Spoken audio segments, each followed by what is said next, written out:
끝나지 않을 것 같던 폭염을 멈춘 건 반가운 비가 아닌 200년 만에 한 번 올 법한 기록적인 폭우였습니다. 네, 폭우가 지나고 이제야 진짜 가을이 시작된 것처럼 서늘한 바람과 또 청명한 하늘이 펼쳐졌는데요.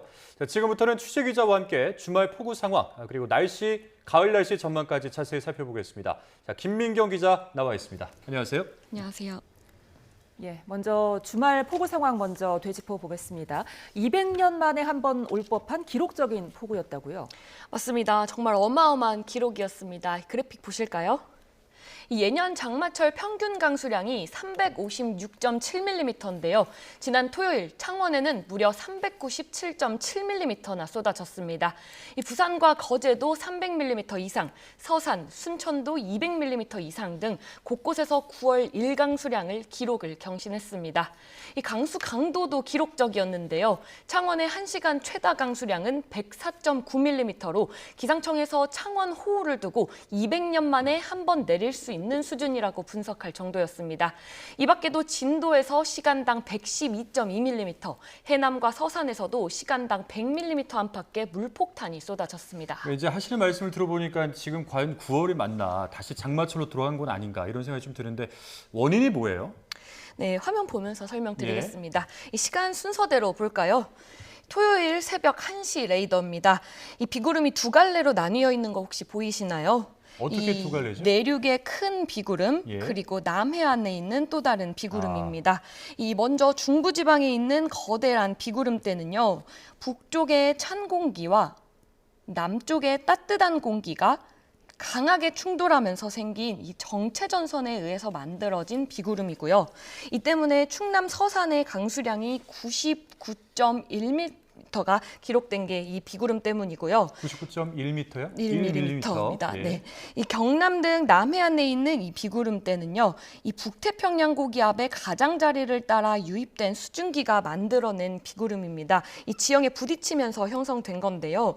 이 화면에는 잘 보이지 않지만 이 서해 남부 해상에 있는 열대저압부가 수증기를 추가로 공급하게 되면서 더 강하게 발달하게 됐습니다.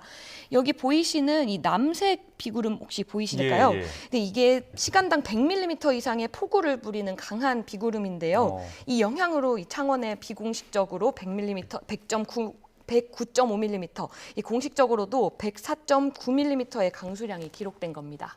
그러니까 오후에는 서해 남부 해상에 있는 열대저압부가 다가온 거군요. 네, 맞습니다. 이 태풍이 약화한 열대저압부가 남해안으로 다가온 가운데 이 찬 공기가 더 강하게 내려오면서 정체전선도 서서히 남하에 이 두 구름대가 합쳐진 건데요. 이 말 그대로 정체전선과 태풍의 잘못된 만남이었습니다. 이 레이더 화면 보실까요? 토요일 오후 3시입니다. 이 내륙의 비구름대가 많이 내려가서 충청 이남에 위치한 가운데 이 전남 서해안 보이시나요?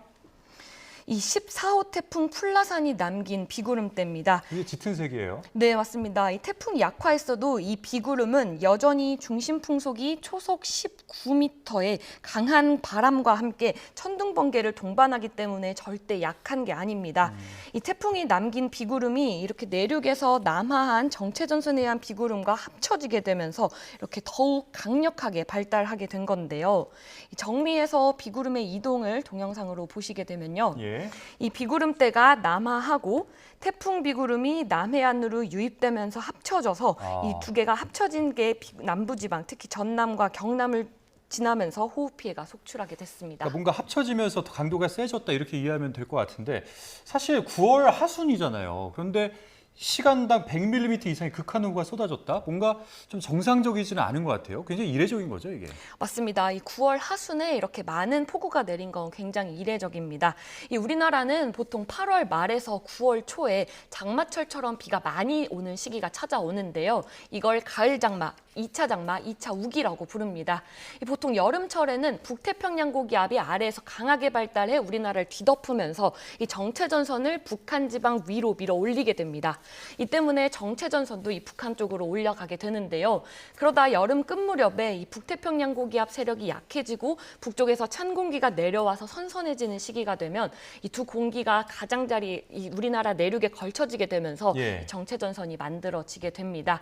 이 시기가 가을을 앞둔 요즘 같은 시기고요. 이 마치 장마철처럼 비가 강하게 내려서 2차 장마, 가을 장마란 말이 생긴 겁니다. 여기에 9월과 10월까지는 한반도로 태풍의 길이 열리는 시기로 이 호우와 함께 태풍 대비도 필요한 시기인데요. 1964년 9월 13일에는 서울에 시간당 116mm의 강수량이 기록됐고요. 1927년에는 9월 11일에 제주도에도 1시간에 105mm의 폭우가 쏟아진 기록도 있는데 모두 9월 초중순에 기록됐습니다. 이 올해는 한반도에 더운 공기가 강하게 버티고 있어서 이 찬 공기가 내려오는 시점이 늦어지면서 이 9월 하순에 더 늦은 폭우가 쏟아지게 된 겁니다. 예, 가을 장마라고 했는데 장마치고는 비가 내린 기간은 짧은 것 같아요. 네, 사실 가을 장마는 공식 용어는 아닙니다. 이 앞서 말씀드린 듯이 매년 초가을에 장마철 수준으로 많은 비가 내리고 이 장마의 원인과 같은 정체전선에 의한 강수기 때문에 언론에서 부르기 시작한 건데요. 예. 하지만 여름철과는 다르게 북태평양 고기압과 찬 공기와의 싸움이 강하지 않아서 이 정체전선이 한반도에 머무르는 시간이 길지가 않고요. 이 내려갔다가 다시 올라왔다가 반복하게 됩니다. 이 때문에 2차, 3차, N차 장마라는 말이 나오게 되는 건데요. 네. 이 기상 전문가들 분석에 따르면 30일 이상의 여름 장마와는 다르게 가을 장마는 보통 3일에서 7일가량으로 분석된다고 합니다. 그러니까 뭐 가을 장마가 보통 3일에서 7일 가량으로 분석된다. 그러면 이제 폭우 걱정은 없어도 되는 거예요? 네, 당분간은 맑은 가운데 이 낮 동안 곳곳에서 소나기만 내릴 걸로 보입니다. 이 변수는 10월 초인데요. 그래픽 보면서 설명드리겠습니다. 이 왼쪽이 우리나라가 자체 개발한 수치 예측 모델이고요. 이 오른쪽이 영국의 수치 예측 모델입니다. 이 그래픽은 10월 2일의 예상 일기도인데요. 네. 우리나라는 여기에 있고요. 이렇게 우리나라가 모의한 모델 결과를 보면 태풍이 이렇게 대한해협을 지나게 됩니다. 반면에 UN 모델 같은 경우에는 조금 더 아래쪽으로 일본을 향하는 걸로 예보가 되어 있는데요. 아직 태풍이 발생하기도 전 단계이기 때문에 변동성은 무척 큽니다. 하지만 지난 2016년 태풍 차바가 9월 28일에 태풍으로 발달해서 10월 5일쯤 부산을 지났는데요. 이 울산의 태화강이 범람하면서 우리나라에 큰 피해를 준 사례가 있기 때문에 올해도 10월 초 중순까지는 이 태풍 발생과 이동 경로에 예의주시할 필요가 있습니다. 예, 10월까지는 긴장을 늦추지 말아야 할 것 같은데, 근데 오늘 날씨는 뭐 완연한 가을 날씨더라고요. 맞습니다. 오늘 서울 하늘 생각해 보시면 아침부터 구름 한 점 없이 파랬습니다. 너무 좋더라고요. 네, 내륙 곳곳에는 구름이 낀 곳도 있었는데요. 대부분 지역이 파란 하늘이었는데요. 그 애국가에도 3절에 가을 하늘 공활한데 높고 구름 없이라는 가사가 있을 정도로 가을 하늘은 청명합니다. 하지만 실제로 하늘이 높은 건 아닙니다. 이 가을에는 북쪽에서 찬 공기가 밀려 내려오잖아요. 이 찬 공기는 여름의 따뜻한 공기보다 무거워서 밑으로 가라앉는데 이 찬 공기가 무겁고 안정된 상태를 유지하기 때문에 이 대기 중에 부유물질들이 떠다닐 수가 없어서 맑고 청명합니다. 이 햇빛이 대기를 통과할 때 산란이라는 게 일어나는데요. 예. 이 파란색 빛은 산란이 되기 쉽습니다. 이 대기 중에 입자가 적을수록 빛의 산란이 줄어들어서 하늘이 더 파랗게 보이는 겁니다. 그럼 이제 이 찬 공기가 본격적으로 내려오기 시작을 했다라는 것은 이 더위가 이제 진짜 끝났다 이렇게 이해하면 될까요? 네, 오늘 아침 서울 최저 기온은 16.9도로 9월 들어서 가장 낮았습니다. 이 한낮에도 전국에서 기온이 가장 높았던 곳이 제주도 고산으로 28.6도였고요. 광주가 26.5도, 서울은 26.1도 등 이 전국이 30도 아래에 머물렀습니다. 이번 주 내내 대체로 한낮에는 25도 안팎으로 당분간은 평년과 비슷하거나 조금 높을 걸로 보이는데요. 일부 지역에서는 아직도 한낮에 30도 가까이 오르면서 더운 곳도 있을 걸로 보입니다. 또 1개월 전망으로 볼 때 10월 상순까지는 이 예년보다 더운 날씨가 예고돼서 아침 저녁은 선선해도 한낮에는 다소 더운 느낌이 들면서 일교차가 큰 날씨가 이어질 걸로 보입니다. 예, 그런데 아직 기상학적으로는 가을이 아니라고요. 맞습니다. 기상학적으로 가을은 일 평균 기온이 20도 아래로 내려간 뒤 다시 올라가지 않는 첫날이 가을의 시작인데요. 이 하루 평균 기온이 20도 아래로 떨어졌더라도 다음 날 다시 20도를 넘어선다면 기상학적으로 가을이 시작됐다고 볼 수가 없습니다. 이 그래픽 보실까요? 이 빨간 선이 최고 기온, 초록선이 평균 기온, 파란 선이 최저 기온인데요. 이 서울을 기준으로 지난 10일가량의 평균 기온을 보면 여전히 20도 이상 머물고 있다가 9월 22일 폭우로 기온이 떨어지면서 20도에 살짝 못 미치다가 다시 올랐습니다. 이 완연한 가을이 시작됐다고 생각되지만 아직까진 기상학적으로 여름인 이유입니다. 그러니까 뭐 기상학적으로는 아직 가을이 아니라고 하더라도 저희가 이제 가을을 알 수 있는 게 또 단풍이 있지 않습니까? 뭐 이번 주 주말 이후에 강원도에 첫 단풍이 시작될 것 같다 이런 전망도 있던데요. 네, 첫 단풍은 산 정상에서부터 20%가량이 붉게 물들기 시작할 때를 얘기하는데요. 이 전국에서 가장 먼저 단풍을 볼 수 있는 곳은 설악산입니다. 설악산에서는 올해 예년보다 3일 늦은 다음 주 월요일 30일쯤 첫 단풍이 붉게 물들 걸로 예상됐습니다. 이후 중부를 시작으로 한라산은 10월 16일, 내장산은 10월 24일쯤에 단풍이 시작되겠습니다.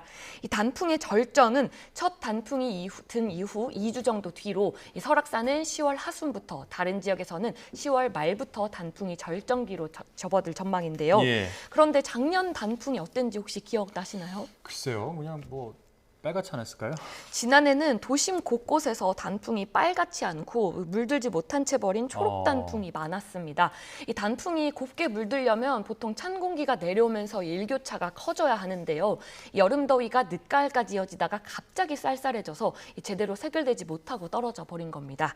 이 올가을도 기록적인 9월 폭염과 열대야가 나타난 가운데 이 지난 주말 가을 폭우까지 쏟아져서 이 단풍색이 예년만큼 고울지는 미지수입니다. 예, 끝으로 이 시기에 가장 위험한 게 있다고요?